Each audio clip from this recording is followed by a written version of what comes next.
It is, quite simply, Moses' last incredibly passionate call to action. And it comes right before this massive world-changing transition. Exactly. And that transition is why this deep dive is so crucial.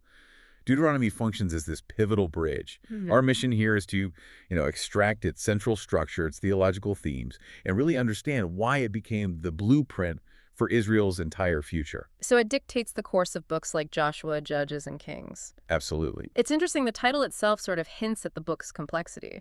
The Greek title, Deuteronomy, translates to Second Law. Yeah, and that name, Second Law, it's actually a bit misleading. How so? It likely came from the misunderstanding of a verse that just commanded a king to write a copy of the law. The Hebrew title is much more evocative, Devarim. Meaning? Simply the words, Yeah. or the things of Moses. Which perfectly sets the scene, because this isn't God speaking from a cloud. No. This is Moses standing on the plains of Moab, giving his dying address to a very specific audience. Exactly. And you have to remember who he is talking to. Yeah. The generation that saw the original Exodus, the fire at Mount Sinai, they had all died in the wilderness. Right, because of their rebellion and disobedience. So Moses is addressing their children, the children of the Exodus generation. And they're standing on the threshold of the promised land, about to face a future they know nothing about. Their parents failed, and Moses' job is to make sure this new generation gets it. To make them understand that the covenant is a living, immediate commitment for them. For them, right now. So if this is a final address, how is it organized? We know it's mainly 3 big sermons, but scholars have pointed to a very specific, almost formal structure here that gives it immense authority. That's where we get to the technical insight. Academics noticed that the structure of Deuteronomy doesn't just resemble speeches. It very closely follows the pattern of an ancient Near Eastern suzerain vassal treaty. A treaty. A treaty. And what's fascinating is that this isn't just a get. Archaeologists have physically unearthed treaties from the 2nd millennium BCE that follow this exact pattern. Wow. So that's a key piece of validation. It proves Moses wasn't just inventing a structure from scratch. Not at all. He was using the most recognizable, the most formal legal framework of the day to solidify this relationship. Between the great King Yahweh, the suzerain, And the lesser party, Israel, the vassal, it lends immense authority to the whole text. It's non-negotiable, and it's highly logical. So what are the parts? First, you start with the introduction, identifying the parties. Yeah. Moses delivering the words of Yahweh to Israel. Then you get the historical prologue in chapters 1 through 4. And the history is critical because it establishes the basis for the relationship, right? The why. Precisely. The prologue recounts all of Yahweh's faithful actions, rescuing them at Horeb, which is Sinai, protecting them in the wilderness. Bringing them right to the edge of the land. Right. It's the "I did all this for you, therefore" section of the treaty. Which logically moves us from why we are here to how we must live. And that is the heart of the book, the stipulations, the laws and commands in chapters 5 through 26. Okay. These are basically an exposition of the 10 Commandments, Yeah. but they're tailored specifically for life in the new land. Then, following the rules, you get the consequences. The blessings and curses. Chapters 27 and 28, life and prosperity for obedience, but devastating famine, exile, and death for breaking the covenant. That sounds incredibly high stakes. I mean, they're taking a massive oath. They are. And to seal that oath, any good treaty requires witnesses. But who can witness an oath between a people and God? Well, in Deuteronomy, since Yahweh is the only true God, the book calls upon heaven and earth itself to witness the agreement. Wow. And also the Song of Moses. It makes the commitment cosmic. That rhetorical strategy Moses uses is just brilliant, especially for his audience. He's talking to people who weren't even born when the covenant was made at Sinai. Right. Yet he tells them in Deuteronomy 5.3 that God made this covenant not with our ancestors, but with us, all of us who are here alive today. And that is the key function of Deuteronomy. It continually brings the covenant into the present tense. It's not a historical artifact. It's a living commitment that binds this generation right now. The covenant is renewed through every generation's consent. Understanding that high-stakes legal framework, it really helps us appreciate the seriousness of the central command, which is the spiritual heart of this entire treaty. Let's move to the Shema. That is, without a doubt, the center of the book. It's the definition of Israelite identity. Deuteronomy 6, verses 4 and 5. The Shema Yisrael. Hear, O Israel, the Lord our God, the Lord is one. Now, I've heard that the word Shema is far more active than just a passive hear. Is it closer to obey or respond with commitment? That's the critical nuance. If you translate it only as hear, You miss the immediate demand for action. Shema demands active listening, commitment, immediate response. And what about the command to love God? Likewise, loving the Lord with all your heart, soul, and might, that is not some ephemeral feeling. It means wholehearted, total commitment. Your will, your emotions, your intellect, and your physical strength. Everything. And the theological statement embedded there, the Lord is one. That must have been radical in the ancient Near East. The context is everything. Israel is about to enter Canaan, a land that is steeped in polytheism. People there worshipped multiple gods for everything. Like Baal for weather, Asherah for fertility. Exactly. The sun, the moon. The command emphasizes that the Lord is the only God Israel is to worship. But this point about monotheism has some nuance, right? When the covenant was first made, did the Israelites necessarily believe other gods didn't exist, or just that they weren't allowed to worship them? That's an excellent distinction, and it's a major theological shift within the sources. The earliest layer of Deuteronomy might be what we'd call monolatrous, Yeah. meaning Israel must only worship Yahweh even if they believed other minor gods existed for other nations. Ah, okay. However, the later theological development of the text moves toward strict monotheism. The idea that there is only one true God and the idols of other nations are nothing, just wood and stone. That transition is a massive development in human religious thought. It sets the stage not only for later Judaism, but also, of course, for the New Testament. Right. Jesus quotes this exact command as the most important law of all. It's the ultimate foundation. Okay, now let's move into the actual laws. The Deuteronomic Code in chapters 12 to 26. We've established this is an expansion of the Ten Commandments, but what makes this code unique? Lots of ancient cultures had law codes, like Babylon under Hammurabi. Yeah. What sets Israel's justice system apart? The key distinction is this revolutionary emphasis on justice and compassion that's rooted in shared memory. While Hammurabi's code protected class distinctions, the Deuteronomic Code constantly levels the playing field. Give us an example of how that leveling happens. Okay, look at leadership accountability. In surrounding cultures, the king was often seen as divine, above the law. Right. In Deuteronomy, kings, priests, elders, they were all placed under the covenant laws. The king himself was commanded to read the Torah daily and copy it out. To remind himself that he was a servant of the law, not its master. Exactly.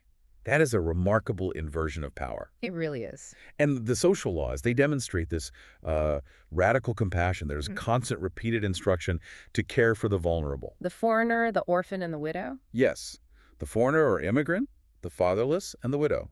And why? Because, as Deuteronomy 10 reminds them, you yourselves were foreigners in the land of Egypt. Their whole ethical system is built on the memory of their own oppression. That transforms the laws from just abstract legal requirements into practical empathy. What's a specific mechanism that ensured this care? You see it in the economic law. For instance, the provision for tithing every 3 years. That was specifically designated for these vulnerable groups, ensuring a social safety net. So it didn't just depend on individual charity. No. And then there's the law on debt slavery release.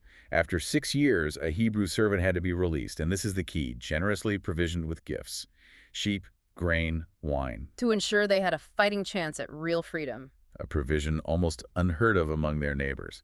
Justice is mandated, not optional. And even the most kind of mundane laws seem to reflect a deeper principle of protecting life, which I find fascinating. Yes, take Deuteronomy 22.8. It requires you to build a railing around the roof of a new house. To prevent anyone from falling off and getting hurt. Right. Moses isn't just worried about building codes. He's instilling this core principle that human life is sacred, and you are responsible for the safety of others in your community. It demands that you discern the principle of justice, not just follow the letter of the rule.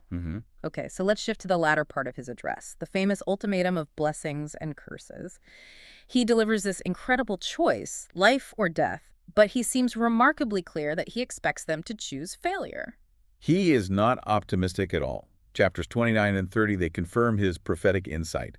He basically says, I know that after I die, you're going to rebel, you're going to turn away from God, and you're going to end up in a devastating exile. So he knows that external obedience, just having a set of rules, will ultimately fail. It will, because the people's hearts are stubborn and hard. But that foreknowledge isn't the final word, is it? It sets up what might be the ultimate theological promise of the entire covenant history. It is. That is the promise of the new heart.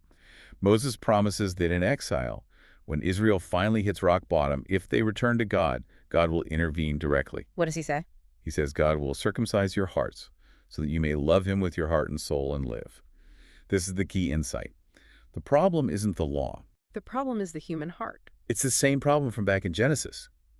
And the solution requires divine intervention, a transformation from external obedience to internal desire. This shifts the narrative from history to prophecy. This is the very promise that later prophets like Jeremiah and Ezekiel build their entire message upon. Precisely. They use this exact language of getting a new spirit and a new heart.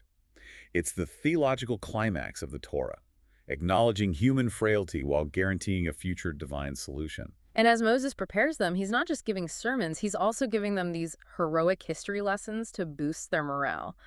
I love the anecdote about Og of Bashan. Ah, yes, King Og.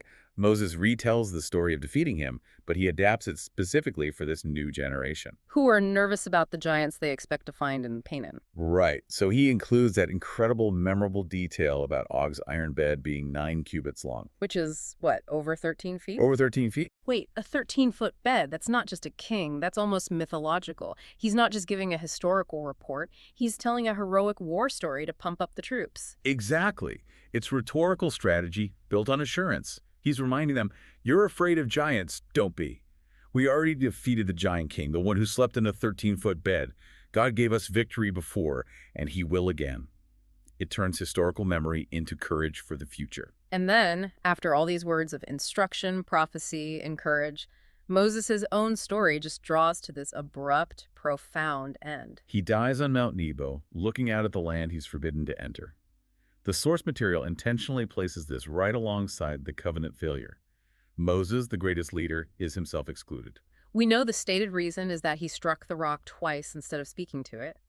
But why is the failure of the greatest human figure in the narrative so important? Well, scholars debate the exact symbolic meaning of striking the rock. Was it usurping God's authority or failing to sanctify God before the people? But the narrative function is clear. The primary function is clear. His exclusion stand as a final reminder of the covenant's strict requirement for perfect obedience. Even the best human leadership is ultimately not enough to bring the people to their rest. It mirrors Adam and Eve's exclusion from Eden. So the entire Torah ends with the greatest character dead, looking into a land he can't enter, and the people poised to fail the covenant he just renewed. It's the ultimate narrative cliffhanger. It absolutely is. Deuteronomy concludes the Pentateuch, but it leaves all the major plot tensions unresolved. Nice. Compels you, the reader, to keep reading. Right.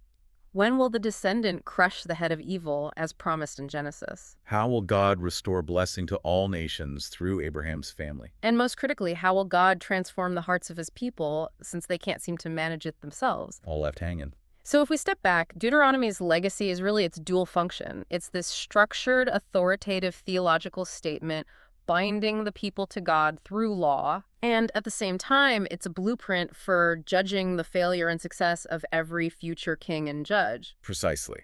The subsequent history of Israel, Joshua, Judges, Kings, is thoroughly steeped in the style and themes of Deuteronomy.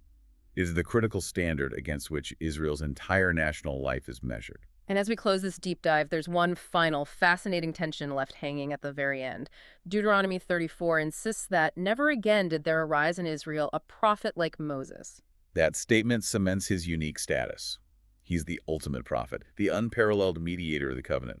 Yet earlier in the book, Moses himself predicted that God would raise up for you a prophet like me from among your brothers. So the narrative ends with two seemingly contradictory claims. No prophet will ever be like Moses. But God will send a prophet like Moses. And that's the final note. That is the final, expectant note left by the Torah. It asks you to consider the implication. If there will never be another like Moses, but another will arise like Moses, who is this ultimate figure that the entire 5-book narrative is still waiting for, that's the question that defines the next chapter of the story, and what you should be mulling as you turn the page.